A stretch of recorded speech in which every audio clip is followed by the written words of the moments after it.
মধ্যস্বত্বভোগীদের দৌরাত্ম্য, দুর্বল সংরক্ষণ ব্যবস্থা এবং বাজার ব্যবস্থাপনার অদক্ষতা কৃষিপণ্যের চড়া দামের পেছনে বড় কারণ।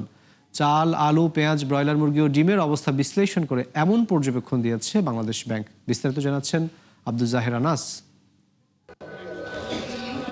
চাল, আলু, পেঁয়াজ, ব্রয়লার মুরগি ও ডিমের মূল্যশৃঙ্খল দক্ষতা নিয়ে বিশেষ জরিপ চালায় নিয়ন্ত্রক সংস্থা কেন্দ্রীয় ব্যাংক। এতে বলা হয়, বোরো মৌসুমে কৃষকদের প্রতিমণ ধান উৎপাদনে খরচ হয় ৮৭২ টাকা, যা বিক্রি করেন ১১২৫ টাকা থেকে ১৪৫০ টাকায়। তবে ফড়িয়া, আড়তদার, মিলার সহ কয়েক ধাপ পর খুচরা ক্রেতার হাতে পৌঁছাতে চালের দাম দাঁড়ায় ৫৮ টাকা।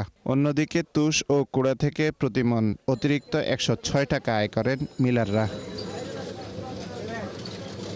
আলুর দাম বাড়ার বড় কারণ হিসেবে উঠে এসেছে হিমাগার ও কোল্ড স্টোরেজ ব্যবস্থা। বলা হয়, প্রতি কেজির উৎপাদন ব্যয় গড়ে ১০ টাকা ৬৩ পয়সা, আর কৃষক বিক্রি করেন ১৮.৫ টাকায়। তবে এই আলু হিমাগার ঘুরে ক্রেতার কাছে পৌঁছায় ৪৬ টাকায়। এত বেশি প্রোডাকশন হয়েছে যে কৃষকের বাইরে অনেক আড়তদাররাও তারা কোল্ড স্টোরেজে এই ফলনটা রাখতে বাধ্য হয়েছে। কিন্তু পরবর্তীতে দেখা গেছে যে কোল্ড স্টোরেজ থেকে যখন তারা এই পণ্যটা বের করেছে, তারা প্রকৃত দামে বিক্রি করতে পারে না ওভার সাপ্লাইয়ের কারণে।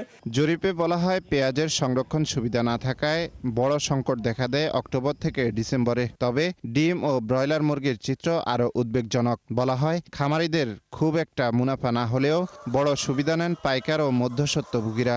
একই অবস্থা ডিমের ক্ষেত্রেও। এগের ক্ষেত্রে 85% ফিড কস্ট, এবং যাদের ফিড মিল আছে, যে ধরনের বড় কোম্পানি কর্পোরেট, তারাই এই বেনিফিটটা পায়। আপনারা এখানে ফিগারে দেখবেন যে আমরা যেই সময় গিয়েছি সেই সময়ে একটি ডিমে ৮১ পয়সা লস করেছে ওই ছোট কৃষকেরা। অক্টোবর থেকে ডিসেম্বর এই পিরিয়ডে পেঁয়াজের একটা শর্টেজ তৈরি হয়।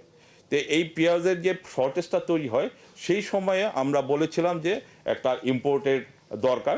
বাজার স্থিতিশীল রাখতে উন্নত রেফ্রিজারেশন ব্যবস্থা ও হিমাগার ভাড়া যৌক্তিক করা সহ বেশ কিছু সুপারিশ করেন গবেষক দল। যে ধান তারা বিক্রি করেছে। আব্দুল জাহের আনাস, ৭১, ঢাকা।